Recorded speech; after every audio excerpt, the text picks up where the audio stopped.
فبأي آلاء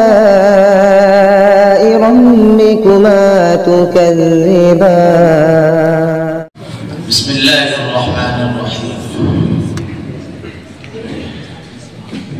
الحمد لله وحده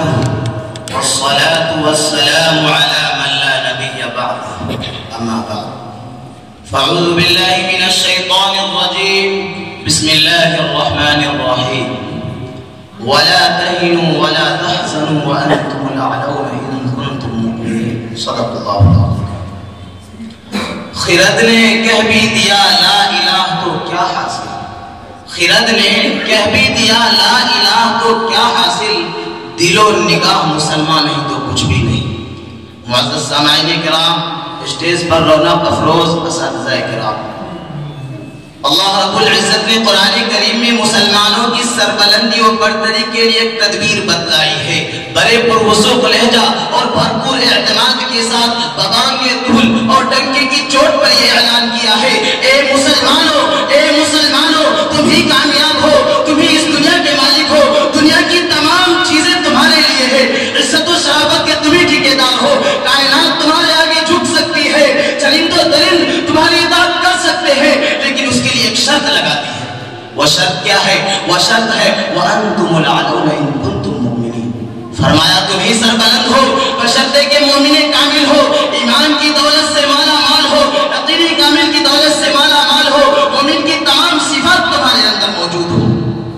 فرزندان اسلام اس مختصر سے جملے اور چھوٹی سی آیت میں اللہ رب العزت نے حقیقت کا انکشاف کیا ہے آنکھیں کھول دی ہے اور صاف طریقے سے فرما دیا تمہیں گھبرانے کی ضرورت نہیں کوئی خوف محسوس نہ کرو دنیا کی کوئی بھی چیز تمہارا کچھ نہیں بگاڑ سکتی یہاں تک کہ شہر تم سے ڈر سکتے ہیں چیتے تم سے کپکپا سکتے ہیں دنیا کی بڑی سے بڑی چیز تمہاری غلام بن سکتی ہے لیکن اس کے لیے وہی شرط لگا دی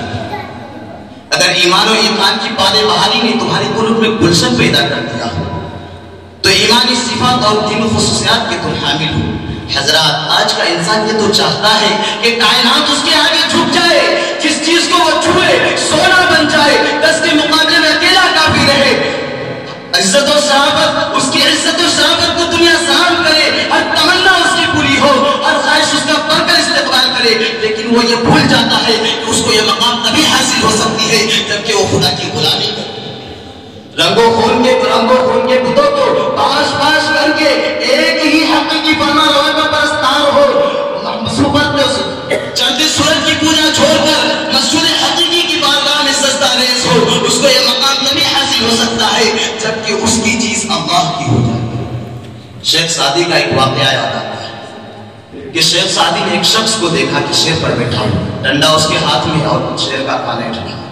اس کو جدھر چاہتا ہے چلاتا ہے شیر بلا چچرا اس کی تابعداری کر رہا ہے شیخ سعدی کو یہ دیکھ کر بڑا تعجب ہوا اس آدمی نے شیخ سعدی کو حیران و پریشان دیکھ کر کہا سعدی تعجب کیوں کر رہے ہو تمہیں حیرانی کیوں ہے یہ تو شیر ہے دنیا کی ہر چیز تمہاری تابعدار ہو سکتی ہے لیکن اس کے لیے شرط یہ ہے کہ تم خدا کے حکم سے سرکابی نہ کرو دنیا کی کوئی بھی طاقت تمہارے حکم سے سرکابی نہ کرے گی کسی عارف نے سچ کہا ہے کہ من کان للہ کان اللہ ہوگا کہ جو اللہ کا ہو گیا اللہ اس کا ہو حضرات آج مسلمانوں کی حالت یہ ہو گئی ہے کہ ایمان سے کوسے دور حقیقی معرفت کا اس کے پاس کوئی نام و نشان نہیں نہ اس کا کوئی مقام ہے نہ منصب و ٹھکانہ وہ در در کی ٹھوکریں کھاتا پھر رہا ہے جو تمام دنیا پر حکومت کرتا تھا آج اس کی حالت یہ ہے کہ خود غلام بنا ہوا ہے جو سمندروں میں گھوڑا ڈال دیتا تھا آج وہ خود پانی سے ڈرتا ہے جو ہوا کے رخ کو موڑ دیتا تھا آج ہوا کے تھپیرے اس کے روح زیبا کو جھلسا دیتا ہے جو آگ سے سلامت باہر نکل جاتا تھا آج اس کی حالت یہ ہو گئی ہے کہ ایک ہی چنگاری اس کے پورے وجود کو خاک میں ملا دیتی ہے حقیقت یہ ہے کہ پریشانی و ضرورحالی اس کی حالت بن گئی ہے اس کا ایمانی شعلہ سرد پر گیا ہے مولانا حالی نے درد بھرے انداز میں اس کا رونا رویا ہے کہ گھاٹا سر پہ ادبار کی چھا رہی ہے فلاکت سما اپنا دکھنا رہی ہے نحوست پسو پیش منڈلا رہی ہے جب وہ راست سے صدا آ رہی ہے کہ کل کون تھے آج کیا ہو گئے تم ابھی جاگتے تھے ابھی سو گئے تم اقبال مرحوم نے درد بھرے انداز میں اس کا کو الفاظ میں احساس دلایا ہے. کہا ہے خندازن کفر ہے، احساس تجھے ہے کہ نہیں؟ خندازن کفر ہے، احساس تجھے ہے کہ نہیں؟ اپنی توحید کا کچھ پاس تجھے ہے کہ نہیں؟ دوستو ایک وہ بھی مسلمان تھے، جب مدائن فتح کرنے کے لیے گئے تو راستے میں سمندر پڑ گیا. مشورہ کیا کرنا چاہیے؟